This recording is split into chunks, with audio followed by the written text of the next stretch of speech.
ଆମର କେତୋଟି ଋତୁ ଅଛି? ଋତୁର ନାମ ସବୁ କହିପାରିବ? କହିଲେ ଦେଖି। ବଡ଼ ସେ କୁହ। Very good. ଆଉ ସବୁ ଜାଣିଛ? କହିଲ। ଯଦି ଜାଣିନ ମୁଁ କହୁଛି ସବୁ କହିବ ହେଲା। ଶିଖିବ। ହଁ ଠିକ ଅଛି। ବର୍ଷକ 12 ମାସ 6ଟି ଋତୁ। ବର୍ଷକ 12 ମାସ 6ଟି ଋତୁ। ଗ୍ରୀଷ୍ମ ପରେ ବର୍ଷା ଶରତ। ଶରତ। ଗ୍ରୀଷ୍ମ ବର୍ଷା ଶରତ। ହେମନ୍ତ ଶୀତ ବସନ୍ତ। ହେମନ୍ତ ଶୀତ ବସନ୍ତ। ଗ୍ରୀଷ୍ମରେ ଟାଣ ଖରା କରେ। ବୁଝିପାରିଲ? ମୁଁ କହିବି ତମେ ସବୁ କହିବ। ଗ୍ରୀଷ୍ମରେ ଟାଣ ଖରା ଝାଞ୍ଜି ପବନ।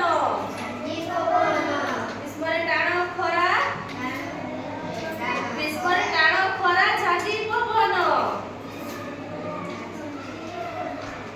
ଆଉ ଥରେ କହିବି ନା। ଗ୍ରୀଷ୍ମରେ ଝାଞ୍ଜି ଖରା। ଗ୍ରୀଷ୍ମରେ ଟାଣ ଖରା ଝାଞ୍ଜି ପବନ। ବର୍ଷାରେ ନଈ ବଢି ଝଡ଼ ତୁଫାନ। ବର୍ଷାରେ ନଈ ବଢି ଝଡ଼ ତୁଫାନ। ବର୍ଷା ଋତୁରେ କଣ ହୁଏ? ବର୍ଷା ହୁଏ ନା?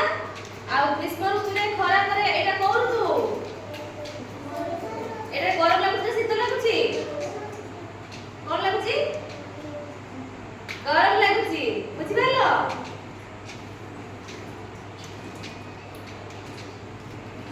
ସରଗରେ ମିଳିମିଶି ଦିଶେ ଗଗନ।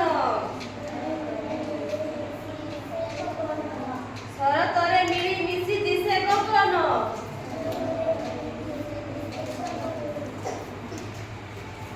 ହେମନ୍ତରେ କାକରକୁ କାଟଇ ଧାନ। ହେମନ୍ତରେ କାକରକୁ କାଟଇ ଧାନ।